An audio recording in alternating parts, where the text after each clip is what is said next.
అన్నమయ్య జిల్లాలో దారుణం జరిగింది. మత్తుకు బానిసైన ఇద్దరు వ్యక్తులు ఏకంగా పోలీసులపైనే దాడికి తెగబడ్డారు. విధులు నిర్వర్తిస్తున్న ఎస్ఐ సిబ్బందిపై విచక్షణారహితంగా దాడి చేశారు. ఈ ఘటనపై జిల్లా ఎస్పీ ధీరజ్ కునిబిల్లి తీవ్ర ఆగ్రహం వ్యక్తం చేశారు. శాంతి భద్రతలకు విఘాతం కలిగిస్తే కఠిన చర్యలు ఉంటాయని హెచ్చరించారు.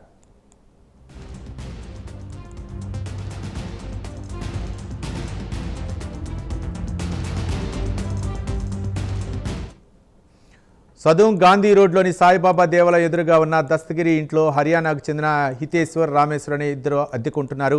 వీరు డ్రగ్స్ వాడుతూ అక్రమంగా రివాల్వర్ కలిగి స్థానికులను బెదిరిస్తున్నారనే సమాచారంతో సదూం ఎస్ఐ విష్ణు నారాయణ తనిఖీకి వెళ్లారు. అక్కడ హుక్కా మిషన్ను గమనించిన ఎస్ఐ ప్రశ్నించేలోపే మత్తులో ఉన్న ఆ వ్యక్తులు ఒక్కసారిగా పోలీసులపైకి దాడికి దిగారు. వెంటనే అప్రమత్తమై ప్రతిఘటనతో అప్రమత్తమైన పోలీసులు వారిని అదుపులోకి తీసుకున్నారు. వారి నివాసంలో సోదాలు చేయగా 10 లీటర్ల నాటుసారా, 18 మద్యం బాటిల్, హుక్కా మిషన్, ఒక బాకుని స్వాధీనం చేసుకున్నారు పోలీసులు.